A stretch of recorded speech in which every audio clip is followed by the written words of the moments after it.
मासी के पिछले एपिसोड में हमने जाना कि किस प्रकार दलित समाज में जो रूढ़ियां व्याप्त होती हैं वे सवर्ण समाज में कभी नहीं होती, और उसका पूरा ब्यौरा लिम्बाले जी प्रस्तुत करते हैं।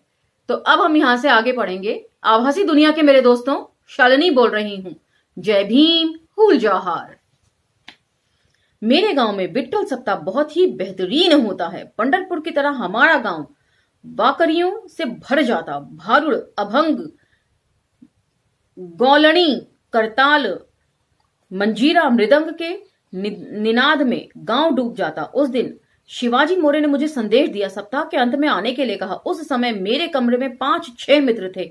उन्होंने भी इच्छा व्यक्त की गांव आने की, और हम सभी इस सप्ताह गांव की ओर साइकिल से निकले।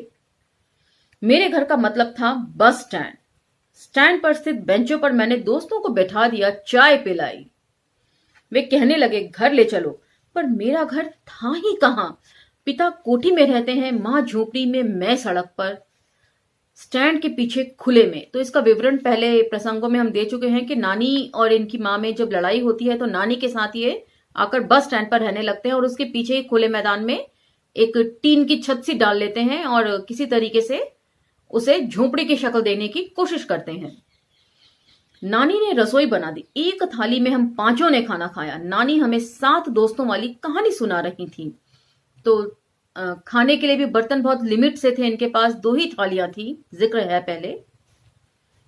रात में हम भारूड़ सुनते रहे, पर दोस्त उसमें नहीं रम रहे थे। उन्हें नींद आने लगी। हम स्टैंड पर आए। संता माए दादा सो चुके थे, उन्हें जगाया। बस स्टैंड पर गुदड़ी फैला दी और दोस्तों से सोने के लिए कहा। स्टैंड पर काफी लोग थे, उनके मजाक चल रहे थे। अड़ोस पड़ोस के गांव से सप्ताह के लिए वे लोग आए हुए थे। स्टैंड पर वे गपशप करते थे। मैं दोस्तों को लेकर लेट गया, पर नींद किसी को भी नहीं आ रही थी। दोस्त सोन बड़े लोगों को डांट रहा था। उनको चुप रहने के लिए कह रहा था। लोग थोड़ी देर खामोश हो जाते, फिर जोर शोर से बातें करने लगते, हंसते। सोन बड़े ने फिर डांटा। बाद में वे गालियां देने लगा। थोड़ी देर बाद झगड़ा शुरू हो गया। उसमें एक यात्री बड़ा तेज था, कहने लगा, तुम्हारा घर नहीं है क्या? यहाँ स्टैंड पर सो रहे हो? घर जाकर सो जाओ आराम से। ये सार्वजनिक जगह है, हम बातें करेंगे ही। ये सरकारी जगह है। संता माई बीच बचाव के लिए उठी, फिर सब खामोश हो गए।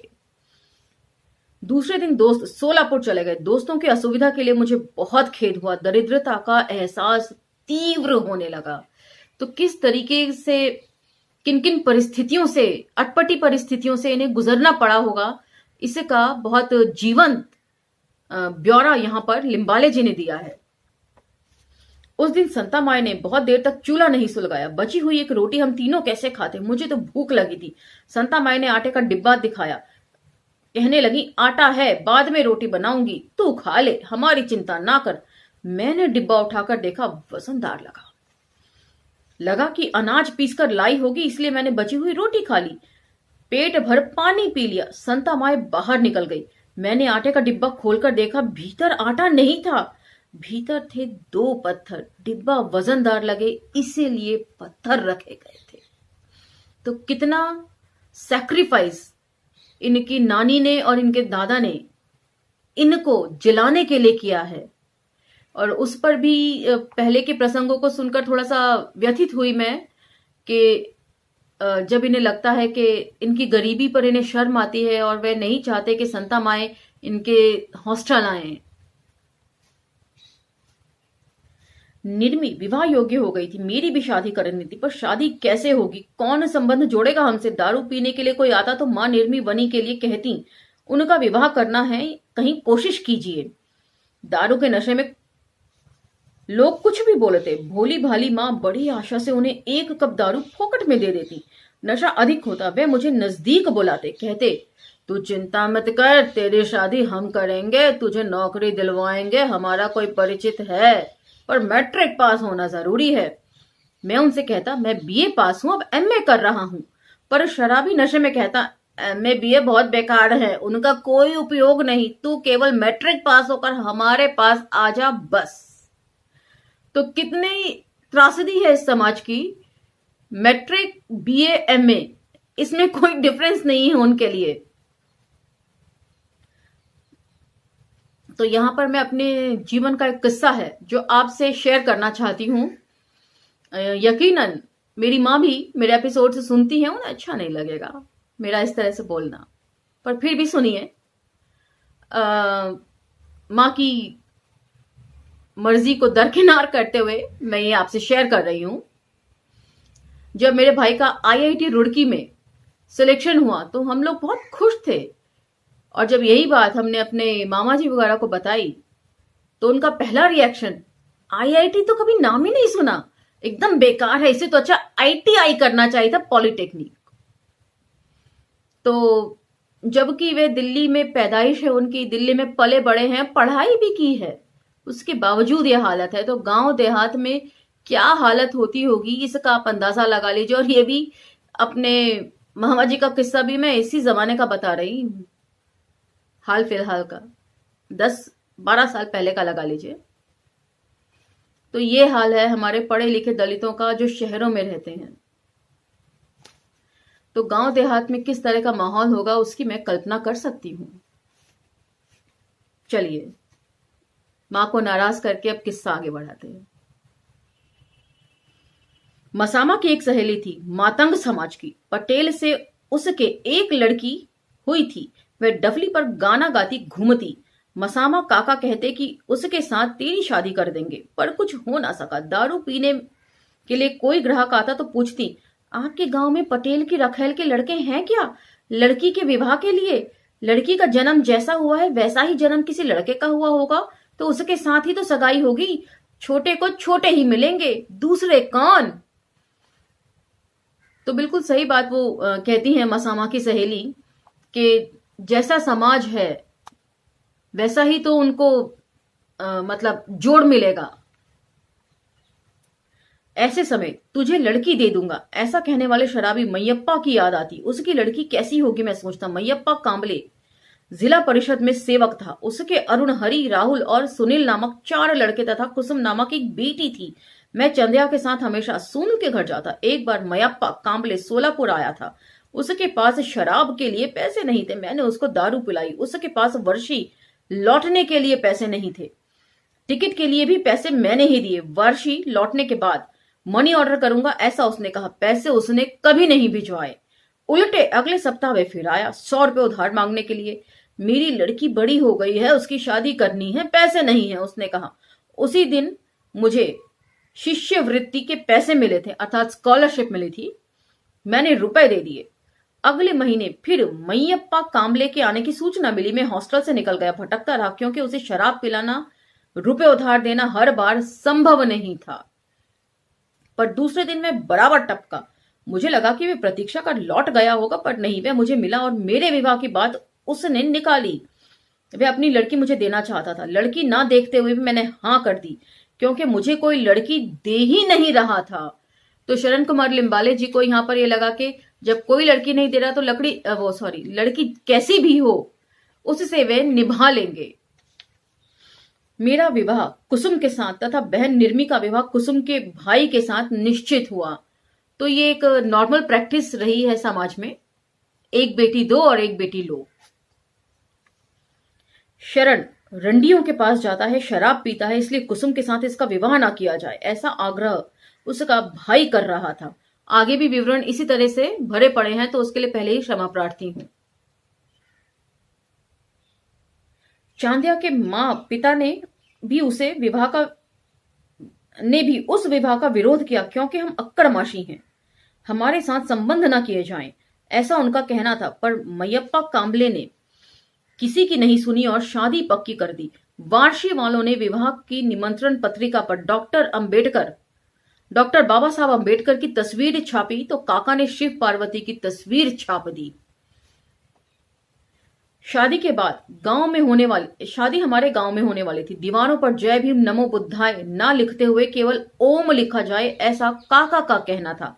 24 फीट लंबा चौपाल मैंने और निर्मी ने गोबर से लीप दिया। सहायता के लिए कोई भी नहीं आया। हथेलियों पर फफोले पड़ गए, मैंने ही फरारे लगाए। बुद्ध, फूले, अंबेडकर की तस्वीरें लगाई। शादी बौद्ध पद्धति से हो, यह मेरा आग्रह था, तो काका हिंदू पद्धति का आग्रह कर रहे थे। गांव वाले इकट्ठे हो गए। निर्धारित समय टल गया। शादी देर से हुई मैं मंगलसूत्र बांधने की तैयारी कर रहा था कि भीड़ में से काका के गुरु आए और उन्होंने मंगलाष्टक शुरू किए। अक्षतों की अचानक वर्षा हुई। क्षण भर में सारी भीड़ निकल गई। हाथ में माइक लेकर मैं तल्लीनता से बोलने लगा, मेरी शादी अभी नहीं हुई है। हिंदू धर्म से की गई शादी मुझे मान्य नहीं है। हम बौद्ध पद्धति से विवाह बद्ध होने वाले हैं, इसलिए हम पर जिनका स्नेह है वे वहां से लौटे नहीं। मेरी विनती किसी ने नहीं सुनी। अतिथि विस्थापितों की तरह खड़े थे। तो यहां पर काफी कुछ इन्होंने बर्दाश्त किया होगा अपने जीवन में कि अतिथि आए हुए हैं लेकिन उन्हें अटेंड करने के लिए कोई नहीं है, यहां तक कि उनके घर वाले भी नहीं हैं, जबकि बेटी का भी विवाह उनके साथ ही हो रहा है। मेरी विनती किसी ने नहीं सुनी। अतिथि विस्थापितों की तरह खड़े थे। काका, दादा, संता माई, मसामा कोई भी नहीं थे वहां। दादा स्टैंड पर हमाली कर रहे थे, मसामा घर में ग्राहकों को शराब बेच रही थी और मैं कुसुम के गले में पुष्प हार डाल रहा था, हरी निर्मी के गले में। विवाह में कलावती बुआ ने मुझे स्टेनलेस स्टील का एक लोटा भेंट में दिया था। वह लोटा मुझे कितना महत्वपूर्ण लगता। जर्मन के बर्तन तक जिनको प्राप्त नहीं हुए, उन्हें स्टेनलेस स्टील का बर्तन पहली बार मिला था।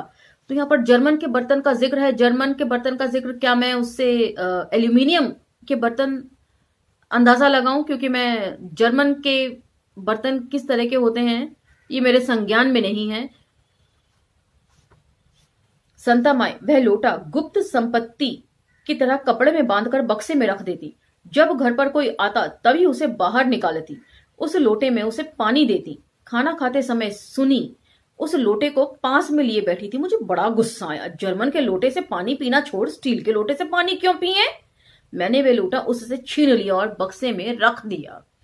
तो जरूरतें कितनी कम है। मैं सोचकर हैरान हूं कि यदि घर में कोई स्टील का बर्तन आ गया है तो वे मेहमान, अमूमन हम लोग भी यही करते हैं, अच्छे बर्तन जो हैं वो मेहमानों के लिए रख देते हैं और जो रोजमर्रा के काम आने वाले बर्तन हैं उसी में खाना खाते हैं। लेकिन यहां पर सिर्फ एक स्टील के लोटे भर की इतनी कीमत उनकी नजरों में है। सोचकर थोड़ी सी हैरानगी होती है, पर यह भी एक समाज है, एक सच है। शादी हुई पर लड़की को वे ससुराल नहीं भेज रहे थे। सास कहती, तुम्हारे घर का चाल चलन ठीक नहीं है, घर में शराब का धंधा है, 10 तरह के लोग आते हैं, मेरी लड़की बिगड़ जाएगी, जब तुम्हारी नौकरी लग जाएगी तब भेजूंगी, तब तक लड़की को विदा नहीं करूंगी। तो यहां पर थोड़ा सा ये आगे इसका विश्लेषण वो कर रहे हैं। अब मेरी नौकरी कब लगेगी? नौकरी अगर नहीं मिली तो हमारे घर के चाल चलन ठीक नहीं है तो फिर शादी क्यों कही? मैं काफी छटपटाता। ये बात बिल्कुल सही है क्योंकि शादी से पहले उन्हें ये सब कुछ बातें मालूम थी और उसके बाद उसके लिए नखरा करना कोई सही बात नहीं है। मसामा कहती, तू उसे लेकर मत आ, पड़ी रहने दे, मायके में ही सड़ने दे।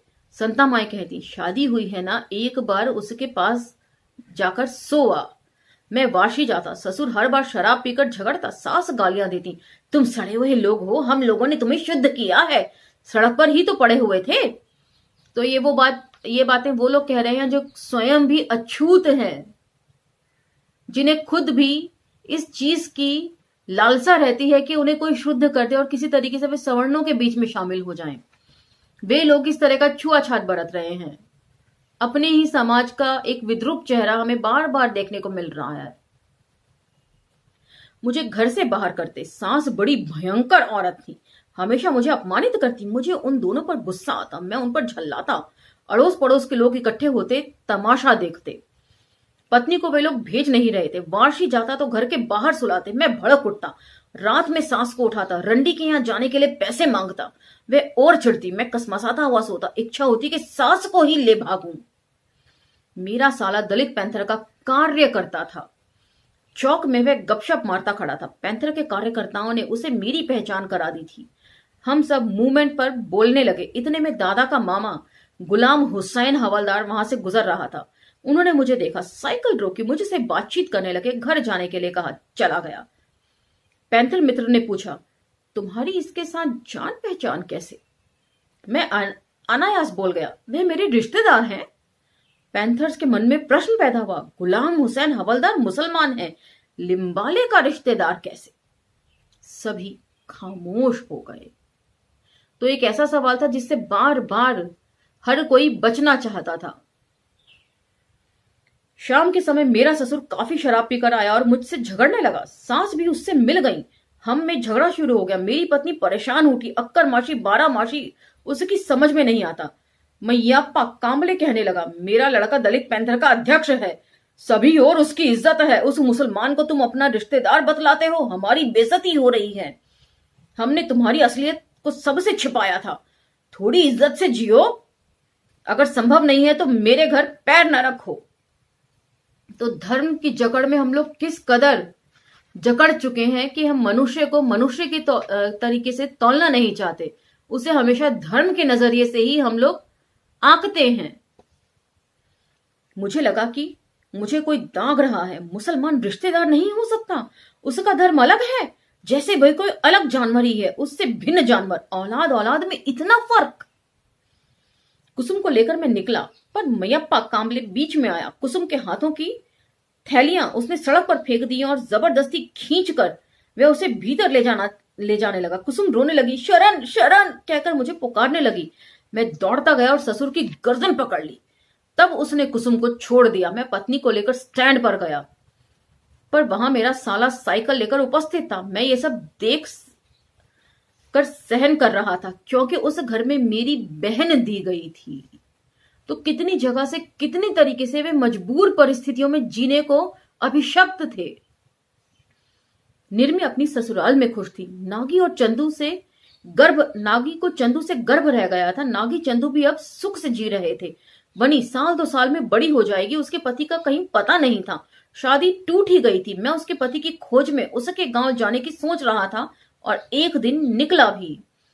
तो बनी के जो पति हैं उनका जिक्र है दामुन्ना की साली पार्वती का बेटा जुम्मा, जिसका जो आपको प्रसंग याद होगा, जो स्टोव फटने से जिनकी मृत्यु हो जाती है, उनका बेटा जुम्मा जो भाग जाता है शादी के बाद। होर्टी पुराने निजाम प्रदेश का देहात। इस गांव में आज भी बिजली, बस या डाकघर नहीं है। नल दुर्ग के बाजार के दिन पोस्टमैन होर्टी के लोगों में पत्र बांटता। मैं जब पहुंचता तब पर्वत दादा खाट पर सोया था। मुझे देखा तो वह जग गया। बनी का पति वहां नहीं था। 10-12 साल का वह लड़का पता नहीं कहां भाग गया था। पर्वत दादा ने अपने 4 और साथियों को इकट्ठा कर एक लंगड़े बैल को काटा था। मांस के लोथड़े ही लोथड़े, सभी और खून के छींटे, मक्खियों की भनभनाहट। मेरे लिए उसने बैल काटा था। उस बैल का मांस खत्म होने तक मैं तुम्हें वापस नहीं भेजूंगा, ऐसा वह कह रहा था। मैं आश्चर्यचकित हुआ। आखिर मैं कितना खा सकता था? बैल काटकर उसके हिस्से कर डाले गए थे। दलित बस्ती के लोग आकर अपना अपना हिस्सा ले रहे थे। पर्वत दादा हिस्से बेच रहा था। रत्ना माए मांस पका रही थी। चालू लड़कियां मेरी ओर देखकर मुस्कुरा रही थी। मैं पके मांस के टुकड़े खा रहा था।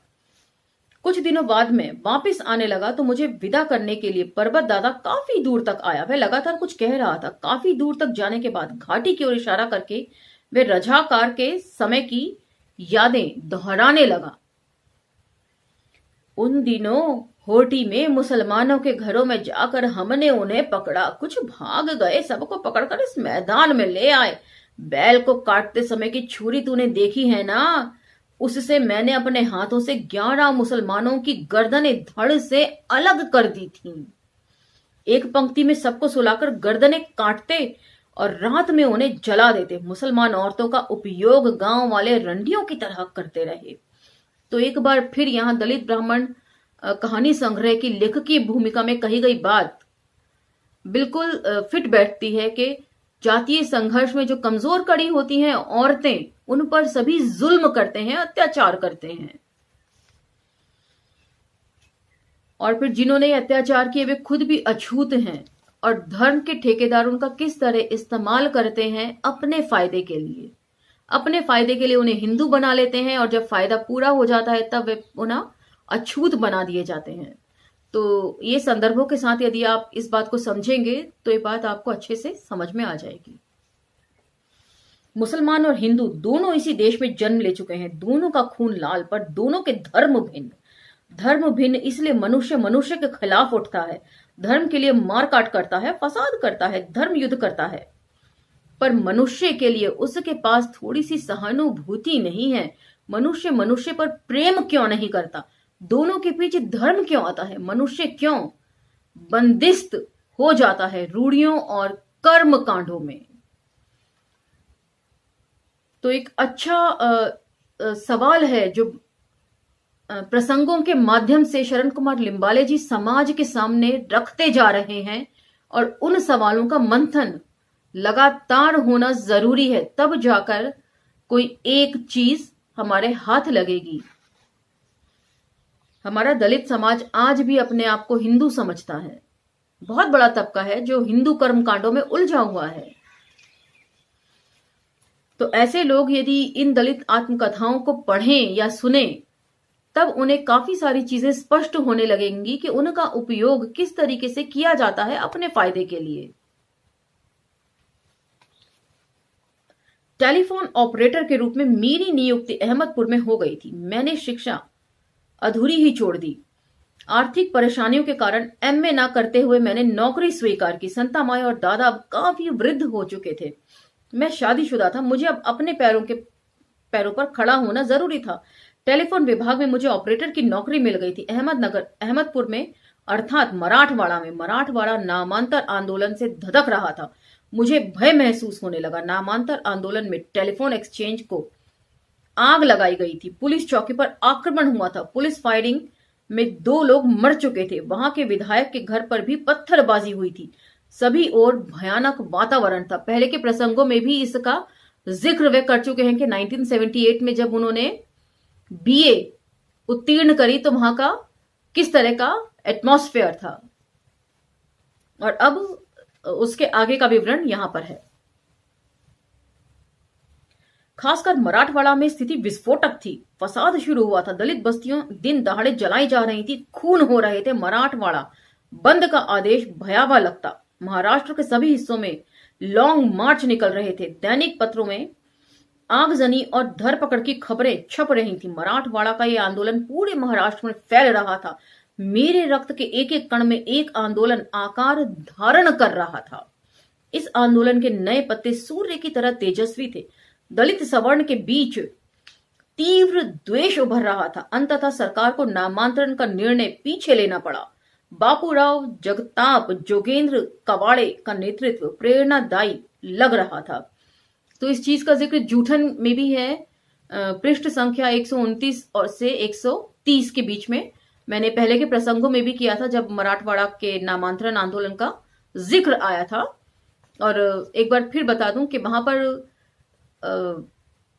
ओम प्रकाश वाल्मीकि जी भी इस बात का जिक्र करते हैं कि हजारों वर्षों की जो नफरत है एक बार फिर अपने मूल रूप में दिखाई देने लगी, और दलितों पर अत्याचार की खबरें जो है वो न्यूज़पेपर्स में बड़ी आम हो गई। हर न्यूज़पेपर पर यही पढ़ने को मिलता था कि दलित बस्तियां जलाई जा रही हैं, दलितों पर किस तरह के अत्याचार हो रहे हैं, और यही आग जो है वो गुजरात तक फैल गई थी। उसमें इस बात का जिक्र है।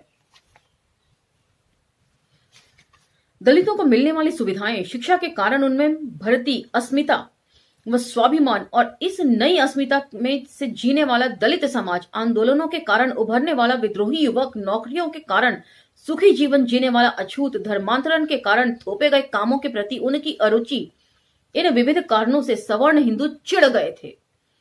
हजारों वर्षों से कुत्ते बिल्लियों की तरह उनके पैरों के निकट गुलाम बनाकर जीने वाला यह समाज उनकी बराबरी करने की कोशिश में था। स्वभावतः उसके इस परिवर्तन और अस्मिता को स्वीकार करने के लिए वे कतई तैयार नहीं थे। ऐसी स्थिति में मुझे अपनी जाति छिपाना जरूरी लगने लगा। लिंबाले कहने के बाद लोग मुझे लिंगायत समझते। लिंगायत मुझे झट से अपने नजदीक के लगते। मैं भी लिंगायत बस्ती में रहने लगा। शिव भजनों में रस लेने लगा। पहले ही सप्ताह में मैंने मित्रों को पत्र लिखा कि कृपया पत्र में जय भीम ना लिखा करो। मराठवाड़ा में तीव्र जाति भेद है। नामांतरण के झगड़े अभी जारी हैं। पटेल, जोशी आदि उपनामों के मित्रों से पत्राचार शुरू किया। डॉक्टर अंबेडकर की तस्वीरें, पुस्तकें बक्से में बंद करके रख दी। खांडेलकर के उपन्यास या जासूसी उपन्यास पढ़ने लगा। तो यहां पर भी वे काफी ईमानदारी से अपनी मनस्थिति और अपनी परिस्थितियों का जिक्र करते हैं कि कुछ तो परिस्थितिवश और कुछ ये स्वयं भी दलित ब्राह्मण के मोड में चले गए थे और अपने आप को वही जताने लगे। तो बहुत ईमानदारी से इन्होंने अपनी आत्मकथा की हर चीज को हमारे सामने रखा है। किसी दलित मित्र को अगर कहीं रास्ते में दूर से मैं देख लेता तो रास्ता काटकर दूसरे रास्ते से निकल जाता। अगर अचानक मैं सामने आ जाता तो जय भीम कहने से पूर्व ही मैं उसे नमस्कार कर अलग हो जाता। मुझे अगर कोई जय भीम करता तो मैं केवल हाथ जोड़ता। सवर्ण मित्रों के साथ घूमते समय कोई जय भीम कहता तो मैं खुद को उनसे पराया महसूस करता। अपनी असलियत के पर्दाफाश का भय महसूस होता। मेरी खरी जाति का पता चल जाए तो लोग मुझे घर के बाहर कर देंगे, मुझे मारेंगे, मेरी पत्नी को सताएंगे। ये सोचकर मैं भयभीत होने लगा। साथ में बहन बनी भी थी। मुझे अपनी इज्जत का डर लगता। नौकरी छोड़कर भाग जाने की इच्छा होती। मैंने स्थानांतरण के लिए अर्जी दी पर कोई लाभ नहीं हो सका। और यहीं पर मैं आपको बता दूं कि जूठन में यदि हम जिक्र करते हैं तो जो मंडल आयोग वाला है, जब मंडल आयोग लागू हुआ तो उसके जिक्र को ओम प्रकाश वाल्मीकि जी बताते हैं कि किस प्रकार उनको धमकी भरे खत आते थे और वो सब कुछ उन्होंने सहा, लेकिन अपनी जो अस्मिता है उसको उन्होंने उस पर आंच भी नहीं आने दी। तो यहां पर उससे ठीक उल्टा विवरण शरण कुमार लिम्बाले जी प्रस्तुत कर रहे हैं बेहद ईमानदारी के साथ कि किस किस तरह की परिस्थितियों में किस किस तरह की सोच उनकी थी और कैसे उनकी सोच धीरे धीरे परिपक्व हुई अपने लोगों की के प्रति, अपने समाज के प्रति। तो यहां पर इस टाइम तक भी उनकी सोच समाज के लिए उतनी परिपक्व नहीं थी, उस चीज का ये जिक्र कर रहे हैं। मैं खरी जाति का पता चल जाए मेरी खरी जाति का पता चल जाए तो लोग मुझे घर के बाहर कर देंगे, मुझे मारेंगे, मेरी पत्नी को सताएंगे। सोचकर मैं भयभीत होने लगा। साथ में बहन बनी भी थी। मुझे अपनी इज्जत का डर लगने लगा। नौकरी छोड़कर भाग जाने की इच्छा होती। मैंने स्थानांतरण के लिए अर्जी दी पर कोई लाभ नहीं हो सका। मैं जाति छिपाकर जी रहा था। वह घर मुझे लाक्षागृह की तरह लगता। दादा और संता माई बनी को गांव ले जाने के लिए आए। अब उसका विवाह जरूरी था। मैं बनी के लिए पति कहां से और कैसे ढूंढता। मैं अक्कर माशी अलावा इसके लिंगायत कहकर जी रहा था। संता माई दादा की दरिद्रता से मैं लज्जित था। संता माई को पता था कि मैं जाति छिपाकर रहता हूं और मांस खाने की गुंजाइश यहां नहीं है। शायद इसलिए मैं हन्नूर से बैल का 2 किलो मांस ले आई। मैं बचपन से टांग की हड्डियां बड़े चाव से खाता।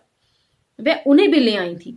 ये सब देखकर मैं फ्यूज की तरह उड़ गया। मैंने तुरंत घर के दरवाजे और खिड़कियां बंद कर दी। संता माई पर मैं चिढ़ गया पर संता माई मेरी पीठ पर हाथ फेरते हुए कहने लगी, अरे बेटा, तुझे यहाँ पर ये सब चीजें खाने के लिए नहीं मिलती, इसलिए मैं ले आई। कौन देख रहा है, हम भी तेरे साथ लेते हैं। मैं परेशान, कोई देख ले तो। कुछ समझ नहीं आ रहा था। रात में हम लोगों ने मांस खाया, हड्डियां में बाहर फेंक आया, मानो आग से बाहर निकल आया। तनाव कम हुआ। सवेरे उठाकर देखता हूं तो कुत्ते हड्डियां चबा रहे थे, मानो कुत्ते मुझे ही फाड़ कर खा रहे थे। तो ऐसी एक कहानी सलाम में ओम प्रकाश वाल्मीकि जी की भी है। जब सलाम का पाठन में करूंगी तो तब इस प्रसंग को मैं आपको जोड़कर बताऊंगी। संता माई दादा की एक और तकलीफ हमें होती। पति की मृत्यु के बाद संता माई माथे पर बिंदी नहीं लगाती थी, मंगल सूत्र भी नहीं पहनती। इस कारण में विधवा लगती। पर साथ में दादा पति की तरह रहते। पड़ोस की स्त्रियां पत्नी कुसुम से उन दोनों का रिश्ता पूछती। एक पड़ोसन ने तो संता माई के लिए सिंदूर भिजवा दिया। भूतकाल से हम लज्जित हो जाते। महारोगियों के चकत्तों की भांति हम पर इस भूतकाल को छिपा रहे थे। मेरे उपनाम से मेरी जाति का पता नहीं लगता था, इसलिए लोग ससुराल का उपनाम पूछते। तो कहां तक अपनी जाति छुपाकर आप रहिएगा। लोग भी घाघ हैं। आपकी जाति पता नहीं चलती, इसलिए ससुराल वालों की जाति वे पता लगाना चाहते हैं कि इससे अंदाजा बैठ जाएगा कि आप कौन हैं।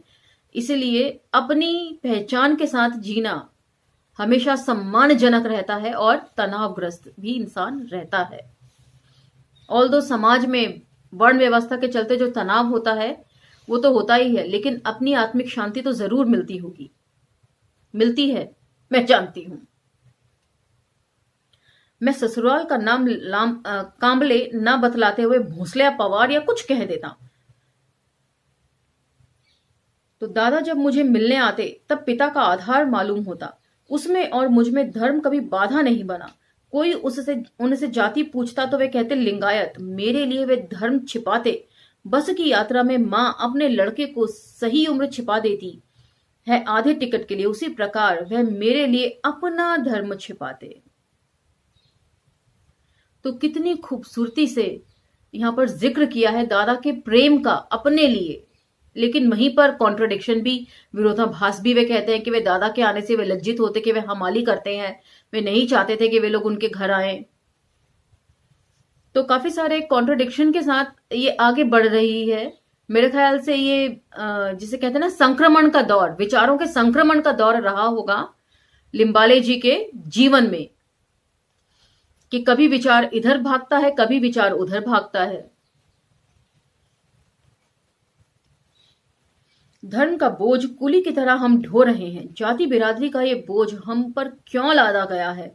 हम इसे क्यों नहीं निकाल फेंक सकते? जाति, धर्म, कुल, खानदान, इन सारे कृत्रिम बंधनों से हम मनुष्य और मनुष्यता को ही खोते जा रहे हैं। तो यहां पर वे बहुत अच्छा जिक्र करते हैं कि मनुष्य मनुष्य के लिए लड़ भी नहीं सकता। और कई बार मुझे भी ये लगता है कि यदि धर्म ना होता तो कितनी आसपास शांति होती। तो आज का ये एपिसोड हम यहीं समाप्त करते हैं। काफी सारे मंथन के सवाल यहां पर शरण कुमार लिम्बाले जी ने करे हैं समाज से, उसके ऊपर भी मंथन जरूरी है। तो आप इस बाबत जो भी कुछ सोचते हैं वह हमें कमेंट बॉक्स में जरूर बताया करिए, सहमति असहमति की परवाह किए बगैर।